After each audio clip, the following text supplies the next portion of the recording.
Bonsoir à tous, ravi de vous retrouver après cette journée de Noël baignée par le soleil retrouvé au-dessus de la principauté.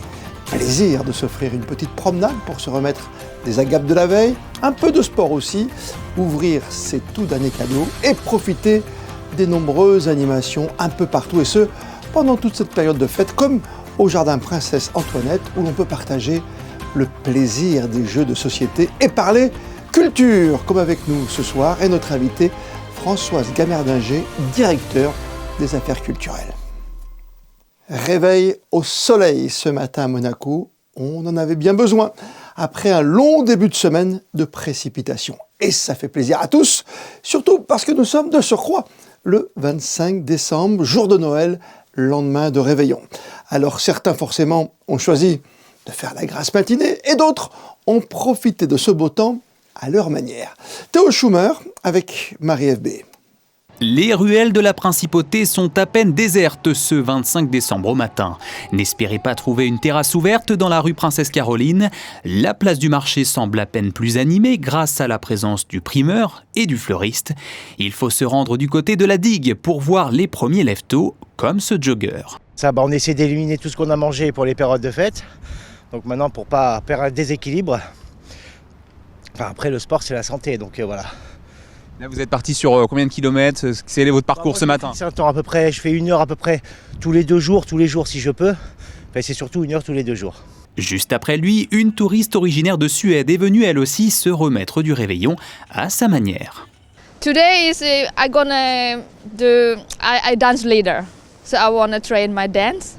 So here it's really nice to just let it go, the flow, and probably for people eat too much food, so it's nice to work out. Mais si vous trouvez encore que Monaco est un peu vide, détrompez-vous, rendez-vous sur la promenade du Larvoto. Ici, c'est sous un magnifique soleil que l'on vient respirer l'air du grand large au cours d'une balade, d'une partie de foot entre amis ou là encore d'une séance de sport.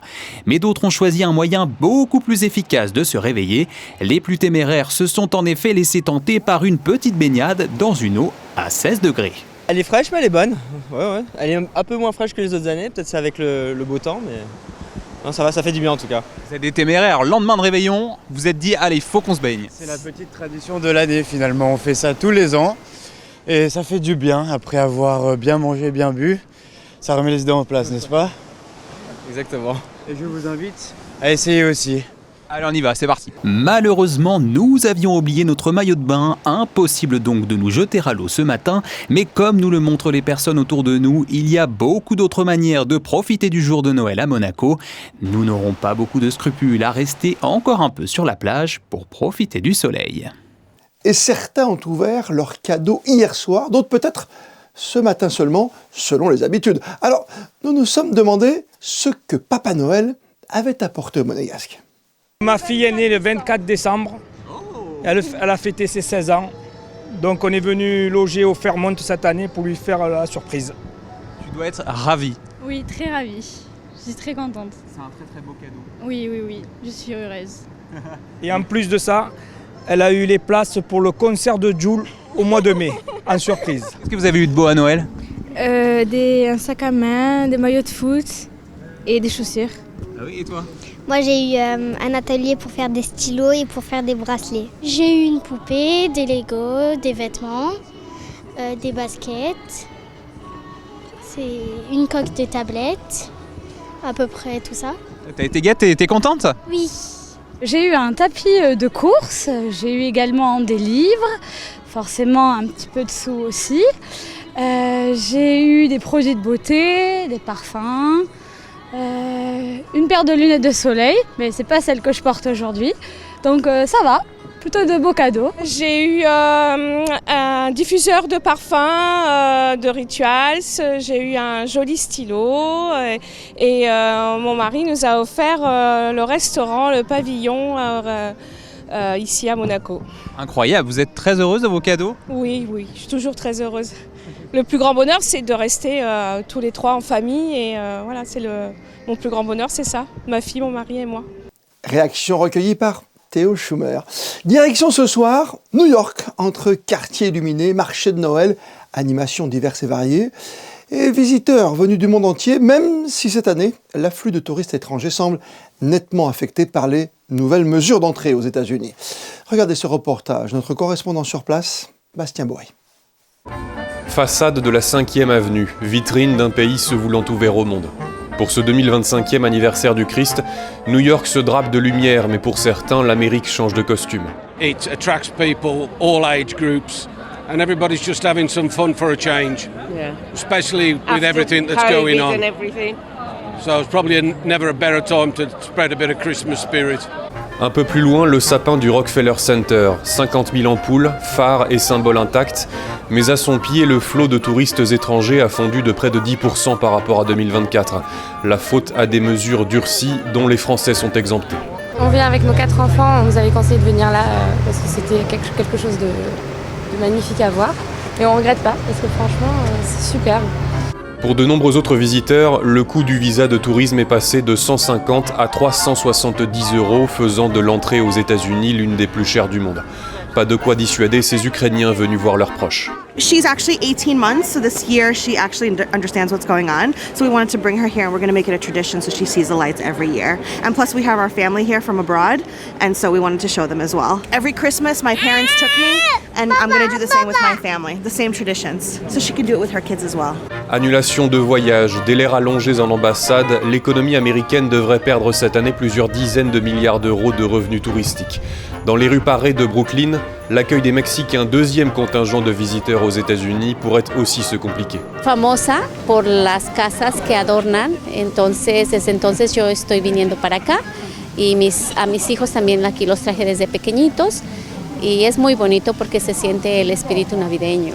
Muy bonita el área. Quels que soient les défis, l'expérience de Noël demeure dans cette ville et pour tous ceux qui continuent d'y raconter leur histoire. On évoquait, il y a 2 jours dans ce journal, le carton de l'édition du Monopoly Monte Carlo SBM.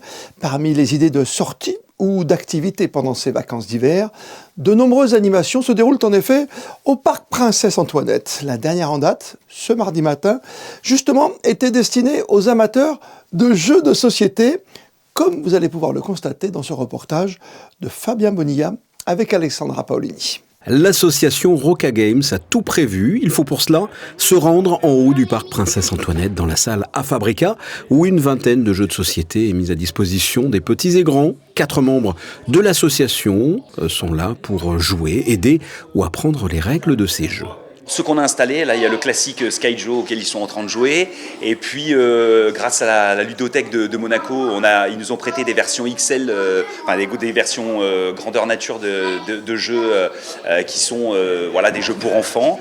Et puis franchement, vous voyez, on en a installé plein. Pour le moment, on les a pas sortis. C'est du jeu en tout genre, du jeu de manipulation, du jeu de réflexion, du jeu de stratégie. On a prévu toutes les thématiques possibles. Parmi les visiteurs, ce papa accompagné de ses 2 enfants, passe de table en table pour tester plusieurs jeux. C'est super sympa parce que ça évite de rester devant les écrans. En fait, on a des éléphants, il y a des pions, et quand on a la même carte, on doit avancer l'éléphant. Et qu'est-ce qui te plaît dans ces jeux ? Pourquoi ça te plaît ? Parce qu'en fait, j'ai envie de perdre. C'est un concept. Parmi les prochains ateliers programmés, ce vendredi, un menuisier vous apprendra à faire des décorations de Noël en bois. Samedi, le retour des Roca Games pour une nouvelle matinée de jeux de société. Dimanche matin, un atelier peinture. Et pour la programmation de la semaine prochaine, vous pouvez directement vous rendre sur le site de la mairie. Et en cette fin d'année, nous allons nous arrêter ce soir sur une année 2025 de culture et de scène à Monaco et les prochains grands rendez-vous à venir avec Françoise Gamerdinger, directeur des affaires culturelles de Monaco. Entretien signé Émilie Rousseau. Bonsoir Françoise Gamerdinger. Bonsoir Émilie. Merci d'être notre invitée ce soir. L'occasion est rêvée pour faire le bilan de l'année 2025 de la direction des affaires culturelles. Comment qualifier cette année 2025 ? Écoutez, elle était culturellement comme un feu d'artifice.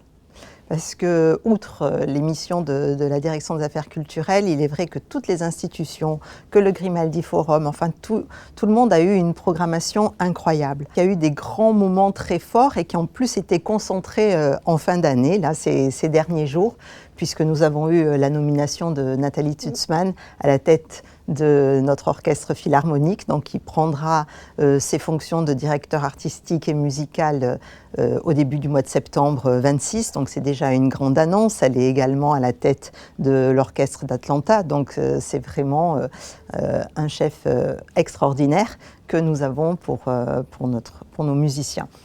Un autre moment très fort, c'est bien évidemment les 50 ans de l'Académie de danse que nous avons vécu ensemble avant-hier. Donc un anniversaire touchant, un anniversaire de qualité, un anniversaire qui montre que la danse a un bel avenir en principauté, mais aussi au-delà de ses frontières, puisque régulièrement nos élèves danseurs sont pris dans d'importantes compagnies à l'étranger. Et puis un événement marquant qui me tient tout particulièrement à cœur et que j'ai retenu, qui était pour moi d'une grande émotion, et bien ça a été l'ouverture de la médiathèque, puisque pendant plus de 16 ans, quand j'ai été élue en mairie, j'ai défendu ce projet, je l'ai soutenu, et voilà, de voir ouvrir ses portes, ça a été un moment extraordinaire. Maintenant, nous avons tout qui est réuni, la bibliothèque Caroline et dans la médiathèque Caroline. Donc les enfants auront une continuité après à l'adolescence et puis à l'âge adulte de se donner rendez-vous dans ce lieu. Évoquons l'avenir, Françoise Gamerdinger. On a parlé de 2025, 2026. À quoi devons-nous nous attendre à présent ? Alors écoutez, 2026, dans les grandes lignes d'une politique culturelle internationale, Monaco va prendre au sein du Conseil de l'Europe la présidence du Conseil des ministres. Et donc, dans ce cadre-là, pendant 6 mois, nous avons programmé à hauteur de à peu près 2 événements culturels par mois à Strasbourg, dans différents lieux culturels, mais également au sein du Conseil de l'Europe.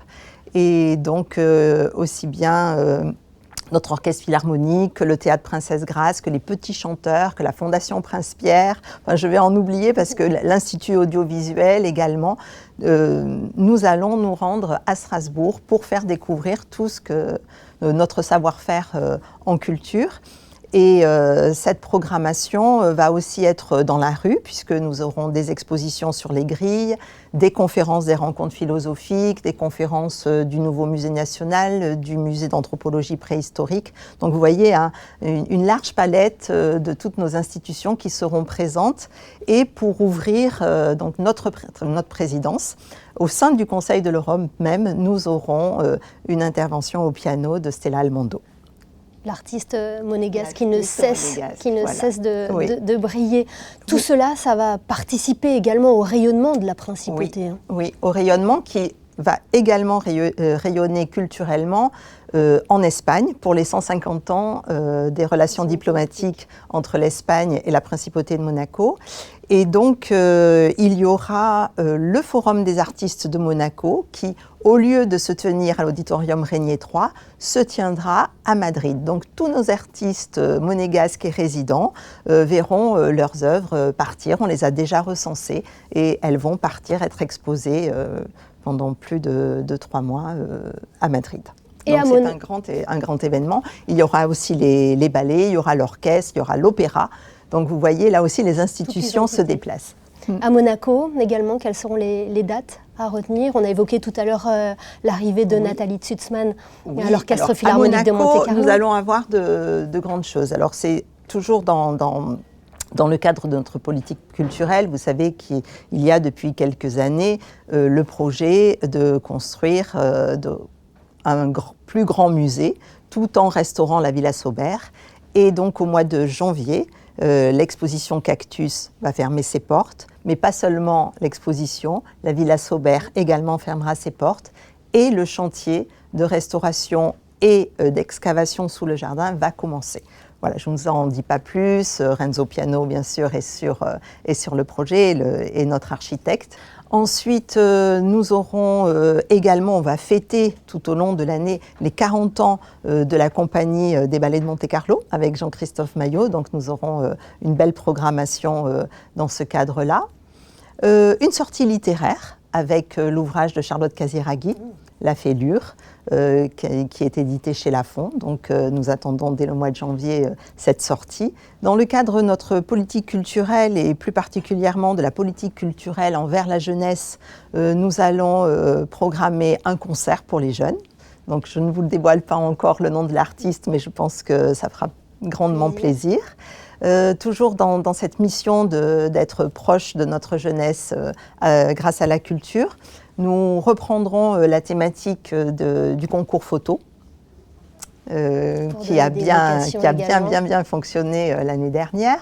Et aussi, bien évidemment, on les invitera au Fort Antoine, mais pas seulement. Vous allez avoir des surprises au Théâtre des Variétés, sur le point de vue des expositions, mais également de l'accueil d'un bar tout particulier que vous découvrirez au sein du Théâtre des Variétés. Donc ça, c'est pour notre politique jeunesse qui sera très active. Et enfin, je tiens aussi à souligner la récente nomination de Célia Bernasconi, donc à la tête de l'Institut du patrimoine, et qui va vraiment prendre à bras le corps les inventaires de notre patrimoine.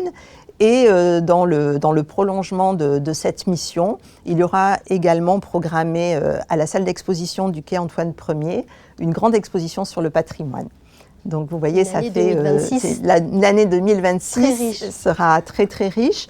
Et en termes d'études, de projets politiques, ma direction étudiera également, je pense avec un grand nom des planches, un projet pour créer une compagnie de théâtre et avoir une scène nationale en principauté. Affaire à donc, suivre. Vous voyez, ce sont que des affaires à suivre qui sont enthousiasmantes. Et qui sont très ambitieuses. Qui sont enthousiasmantes et puis qui touchent tous les domaines artistiques. Voilà, c'est notre mission que l'on accomplit au quotidien avec une équipe qui a beaucoup d'ardeur et d'envie surtout, et de dynamisme. Voilà. Merci beaucoup Françoise Gamerdinger. On rappelle l'excellent site culture.mc qui nous permet de retrouver tous les événements culturels avec toujours l'information précise qui nous donne envie justement d'aller à la rencontre de la culture. Merci d'avoir été notre invité ce soir et joyeuses fêtes à vous. Merci, un joyeux Noël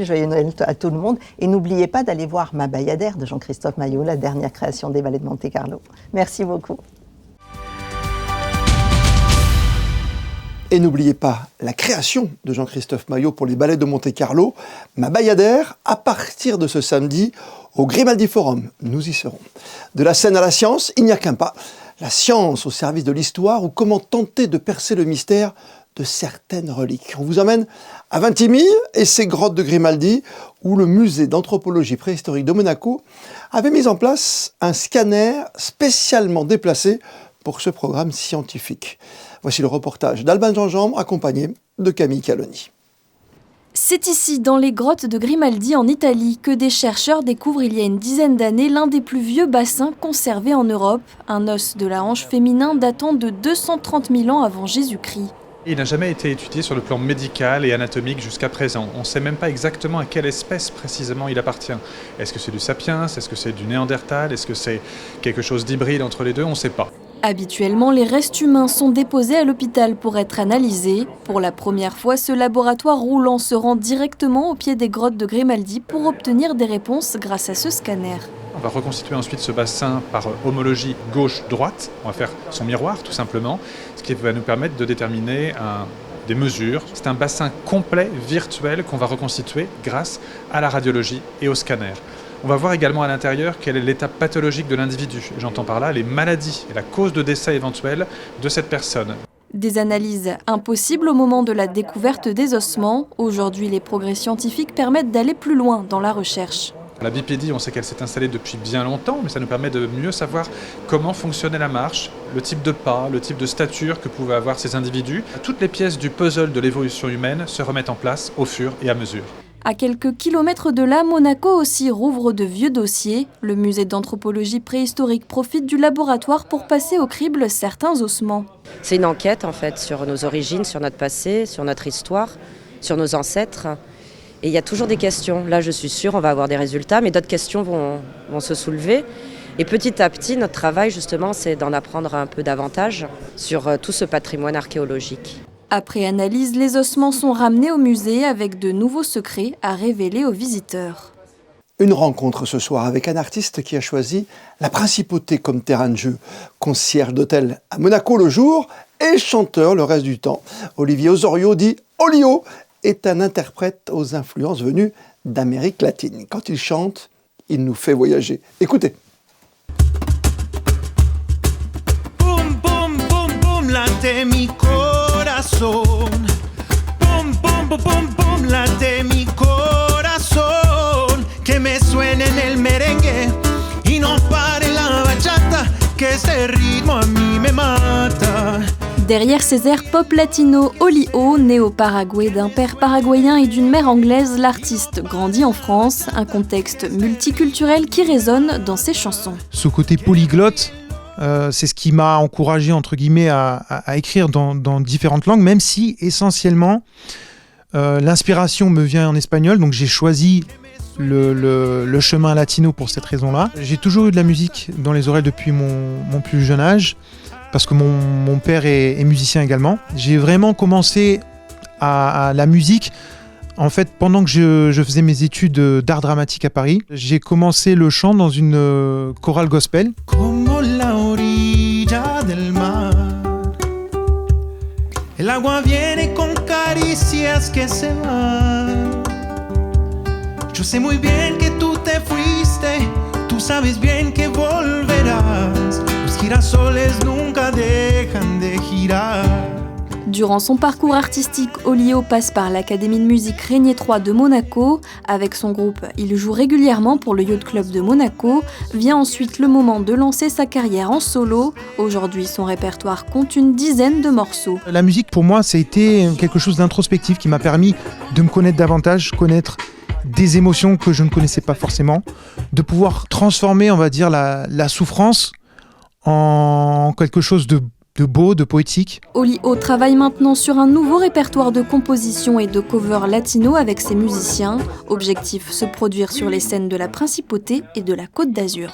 Portrait signé Alban Gingembre et Alexa Vial. Et avant de terminer ce journal de Noël, coup de projecteur sur vos programmes de fête sur Monaco Info. Ce soir, 21h, ce qu'il faut retenir de 2025, présenté par Yann Anthony Nogues. Demain, 21h, le débat consacré à Mère Teresa en coopération avec le diocèse de Monaco. Samedi soir, toujours 21h, votre émission musicale Backstage avec le groupe Superbus. Et avant de découvrir vos prévisions météo pour les prochaines heures, comme le veut la tradition, on termine votre journal en images avec les meilleurs clichés réalisés par nos photographes cette année. Et ce soir, notre curseur se positionne sur le mois de juillet 2025. Demain, c'est Théo Schumer que vous retrouverez pour un tout nouveau journal. D'ici là, passez toutes et tous une très belle soirée et merci d'avoir été avec nous ce soir. Et au nom de toute la rédaction, permettez-moi de vous souhaiter encore un joyeux Noël.